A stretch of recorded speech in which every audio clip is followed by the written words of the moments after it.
Greetings and salutations, YouTube. Thank you for tuning in. I hope you're all doing as good as could be. In this episode, I'll be going over an early stage of my Honda camper setup, aka Overlander setup or Adventure Mobile. This was all the way back in February of 2021, actually right on Valentine's Day. I was spending some time with the wife in the Mojave Preserve. This was right after my Traxa 3.5-inch lift kit was installed, and I wanted to do a walkthrough video, but I never got around to it. This is before I got this really cool Dirt Complex USA rear hitch tire carrier that not only carries a tire, but it has a trash bag attached to it and has a drop-down table. This means that I no longer needed my table that you'll see in this video. My midsize Honda has received even more gear upgrades, and I have bigger plans for the future, which involves a really fancy clamshell rooftop tent. So I'll have to do a separate video about that. So anyways, let's get into the camper build. First, let's go over the sleep setup. Happy Valentine's. This is my 180-degree awning. And here is the wife. She's a shadow. I'm a shadow? You're a shadow. We got the romance points with these fairy lights connected to the 180-degree awning.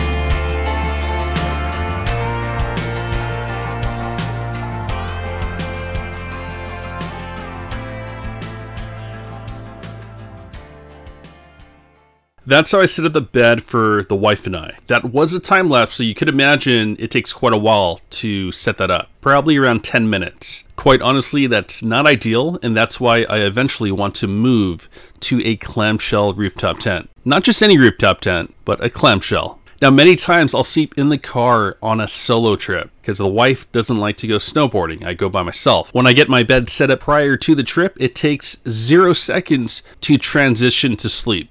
Bed set up over here, so I just lean the seat back and I just crawl back there.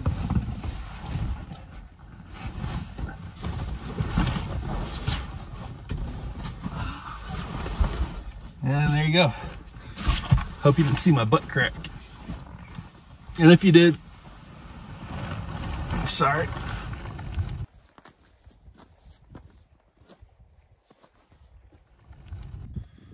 Here's a setup to hunker down for the night. We got a negative 25-degree sleeping bag right here. Thermarest Neo air pad. I need to release some air, actually. It's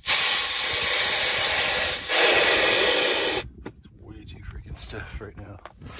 So as you can see, this setup is perfect for a solo adventurer. I would say forget the rooftop tent, forget the ground tent. This is the way.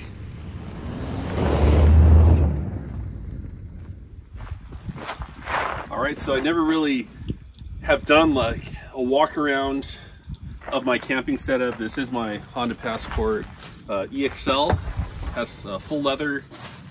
It is lifted 3.5 inches with 32.1-inch tires, which is a 2.5-inch taller tire. Now I'm just gonna do a walk around of my camp setup. I'm here with my lovely wife. This is the day after Valentine's Day, so you know, you saw the you saw the fairy lights from last night. This is my 180-degree awning. It is freaking awesome. I love it. It's self-supporting. I don't need these poles. They're just there just in case, because it got a little windy. But see here, I don't need them.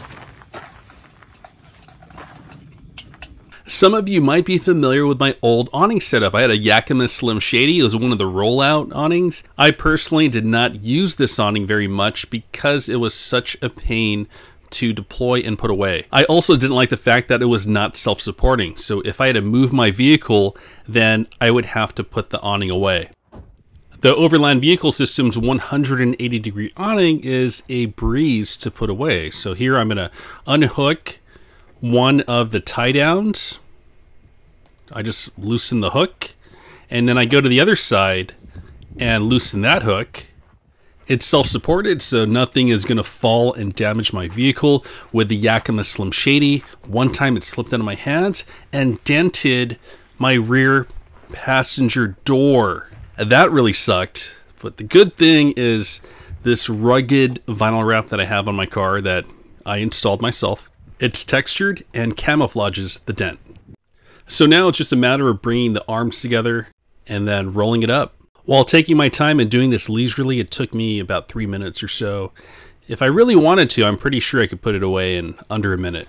All right, so at this point, I have my camping setup pretty dialed in. This is my $70 GCI Outdoors table. It's very compact, but has very effective use of space. This right here is my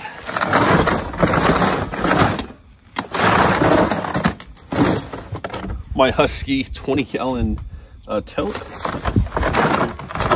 I made a compartment here using corrugated plastic. That way that stove just slips right in, no issue at all. All right, so it doesn't matter if there's things that are in the way, I can just slip it right in. Has a gasket for the lid, so it's airtight and waterproof.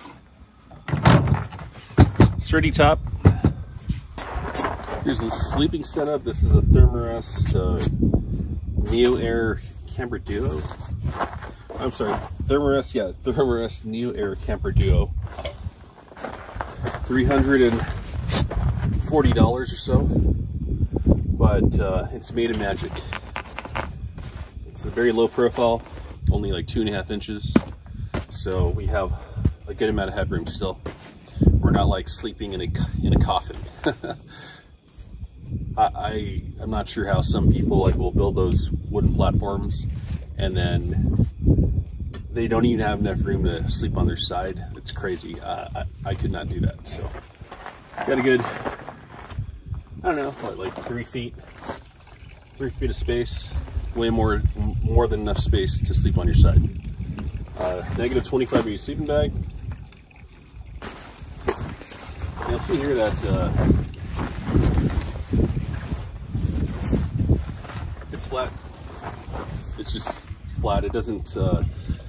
There's no funky angles.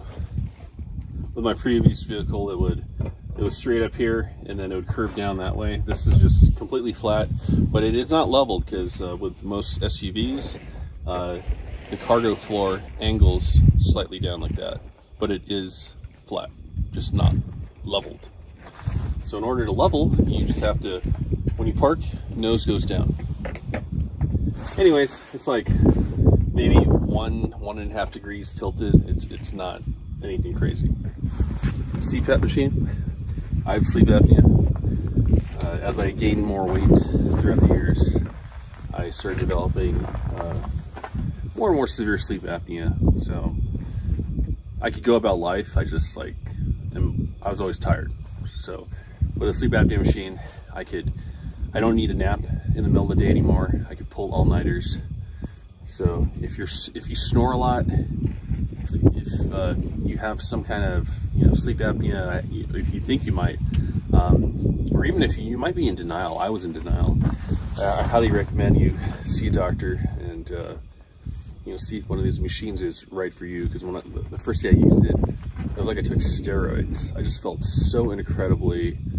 I felt way more energetic. My energy level just shot up the roof on just the first day of using it. And it's kind of leveled off a little bit now because I don't know, did I become reliant on it? Anyways, it definitely has improved my life. I think, even if I didn't have sleep apnea and I use a CPAP machine, it would just, I don't know, if you're an athlete and you start using a machine like this, yeah, I think it'll up your game for sure. You just sleep better, get more rest. Got a cheap power station here. I bought it at a wall. This thing's old, like 3 years old or so. No, even older than that. It powers my CPAP. By today's standards, it's pretty old. I think it's like 288 watt hours, 500 watts. Nowadays, like things are 1200 watts, 1000 watt hours, but it still works. Built a little shelf there. That's, you know, kind of a janky job right there, but I need to redo it. I like this job I did over here much better. It's got these little pad eyes that I bolted in, and I'm able to secure gear. Take something like that. You just take this bungee, hook it in right there, and it'll hold a lot of things in place. Up here, I have my shelf system. This is where, after I put this away, actually I'm gonna do that right now. When I put my bedding away, it goes up there. And then I typically have this off to the side like that. And then this mattress will just go up here. Now, what did I make this out of? Hardwood. It's actually the wood that has the holes. I actually attached this piece of wood using zip ties. I drilled into the roof and ran zip ties through. There you go. From the inside, you can't tell that it's a janky job. If you use a net, the net will droop down. So that's why I actually use a hard piece of wood. And then it's held together here. A little zip tie that I attach right there. You take this off and then it could actually droop down more, but just to kind of hold its form, I attach that little hook. It's a carabiner. You can actually just use a hook. Privacy screens. When I'm done, I just tuck them right here.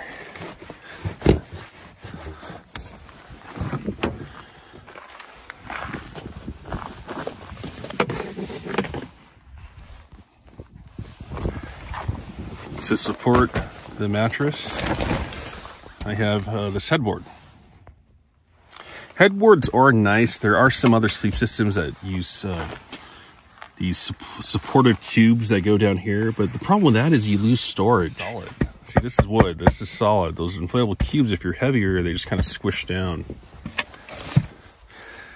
It's a piece of wood that rests on that headrest, right?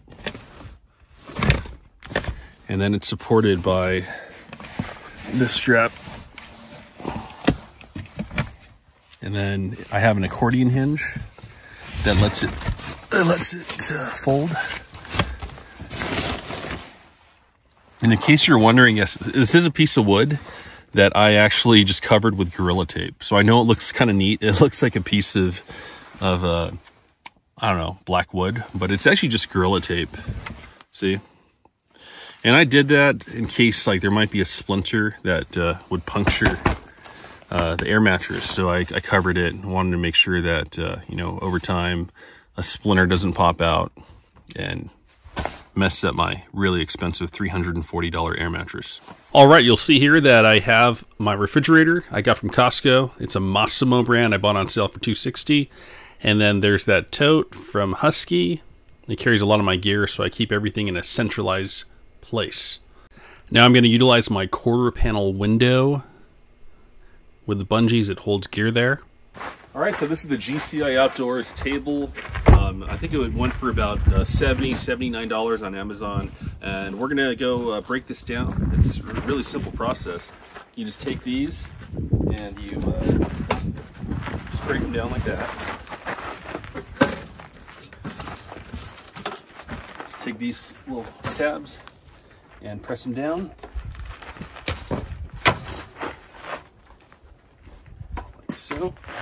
And then you just grab it from the middle, pull up, and then press down. So that was a really simple breakdown process, and just squeeze it down.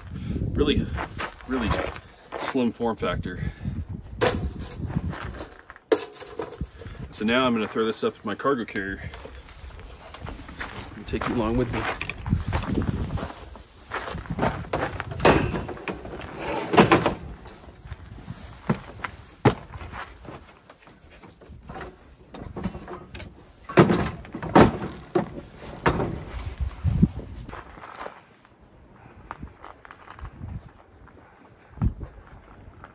Okay, so I got my spare tire right here. Now, I do plan on getting a tire carrier, so this will come off the roof, go behind the car. Over here, you'll see that I got these bolts at the bottom. That means I have my smittybilt 5.65 CFM tire inflator hard mounted. It's hard mounted to my cargo carrier. So I just basically just take this. All your clips will clip in right there. Batteries right here. And then here's a little power switch. I'm able to reach it, you know, being like 6'1", I could reach up here and hit the power switch. One by one, I just inflate it, move it up to the next one, and I just leave the entire thing on the whole time. And I can hit all 4 of my tires. Not only can I hit all 4 of my tires, but I have the cameraman's vehicle right here. Check this out. Look at this.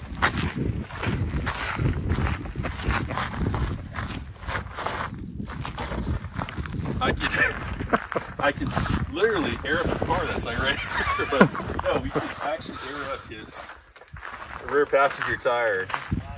So I think it has a lot of range. The tire inflator is what, about 160 on Amazon. It's the smittybilt. I forgot the model number, but it is the 5.65 CFM. All right, so the last thing I'm going to talk about is intentionally saved for last. I wanted to make sure that this episode was focused on how I self-sustain out of my mid-size Honda. So the last thing to talk about is going to be rig capability. Car camper setups could be for anything. I've seen Toyota Priuses, Tesla Model X's, Toyota Yaris's, vans, lots of vans, Sprinters, Vanawagons, Westphalias. So even though I have a overland channel where I use an all-wheel drive vehicle to get me to places like Imogene Pass, which in case you didn't know, sits at 13,100 foot elevation. The Jeep Badge of Honor system rates Imogene Pass a 4 to 6. 7 is a severe rating. Quite honestly, I didn't think it was that difficult. I did the Fins and Things Trail in Moab, Utah, and found that probably almost twice as technical. I'm not sure if these road conditions were just really good for us. But anyways, the point is, a lot of people don't realize how capable a mid-size Honda is with IVTM4, which is one of the most advanced all-wheel drive systems with a twin-clutch rear differential and an aggressively geared ZF 9-speed transmission. To put this all in perspective, let's take a look at a 5th generation Toyota 4Runner with a 33.7 to 1 crawl ratio. It's going to be 1.6 times better geared than a 2019 Honda Passport. And get this, it's 2.3 times better geared than a 2022 Subaru Outback Wilderness. By the way, I'm not trying to dog Subaru. I used to own 2 of them. I really enjoyed where my Subarus were able to take me when I first got into overlanding. I also used to drive an FJ Cruiser. It just wasn't my thing. I really like on-road comfort and daily drivability. So coming from someone that has been at both sides of the spectrum, you know, a truly capable 4-wheel drive, and then a legendary old school all-wheel drive system, all that helps me appreciate the modern all-wheel drive system and modern ZF 9-speed transmission in the midsize Honda. So here is my 2019 Honda Passport overlanding camper. First of all, this thing is on a 3.5-inch track still lift kit. It has 2.5-inch taller tires. These are 32.1-inch tires. So on paper, it should be lifted 4 3/4 inches, but in reality, it's lifted 4 inches, a little over 4 inches. So I have 12 inches at the front skid plate and then 12 1/4 at the rear diff. I come from a Subaru background, so it was important that before purchasing this vehicle, I knew it had lift kits available. There's a company that I think highly of called Mattress USA, based out of Tucson, Arizona. Everything made in America. They use robots to mass produce things. Stock, they have rear diff breathers. So the rear diff breather comes up to about right here, or like right there. It has a aggressive single speed transmission. It has a transfer case, just not a low gear transfer case. It's a single speed, but it is geared 20.4 to 1, which is on the higher end. I trimmed the rear bumper and the front, and this gives it a much better approach and departure angle. So that does it for this episode. I hope you found this camper build useful. This will apply to more vehicles than just mid-size Hondas. You can take a lot of these ideas and apply them to almost any vehicle out there. There's one more thing I need to mention. You probably should have skid plates if you are going to build out an adventure mobile. A rock busting your transmission, oil pan, or rear diff will end your vehicle. Game over. So, No Low Designs makes skid plates for the midsize Hondas. There's lots of other companies. For Subarus, primitive skid plates are very popular, and then there's a whole bunch of other companies that make them now. Toyota has probably 40 different companies that make skid plates for them. You know, I probably should make a video about what you should purchase if you are new to overlanding, especially if you drive an all-wheel drive, because you know things are different between unibody all-wheel drive versus body-on-frame four-wheel drive. Geez, I should probably do a video on the differences between unibody all-wheel drive and body-on-frame four-wheel drive. There are so many differences that a lot of people don't think about, like maximum ground clearance. People don't talk about that. They're all focused on minimum ground clearance, but using maximum ground clearance, you could effectively get through a trail with less minimum ground clearance. You just have to know how to pick your lines. Anyways, comment below what you want, what videos you want me to make, and I'll try my best to please the masses, I guess. Anyways, I'm out. Have fun on your adventures, and that's it. Oh, and if you're still there, your reward is watching the clip of us summiting Imogene Pass. Thanks for watching. Back, we need to go further just a little bit. Wow, 13,000 feet, oh my god! Hey, don't roll.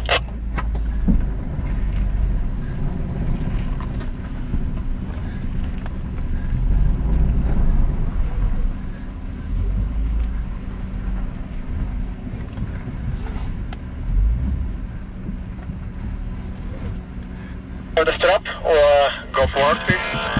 I think we can unhook.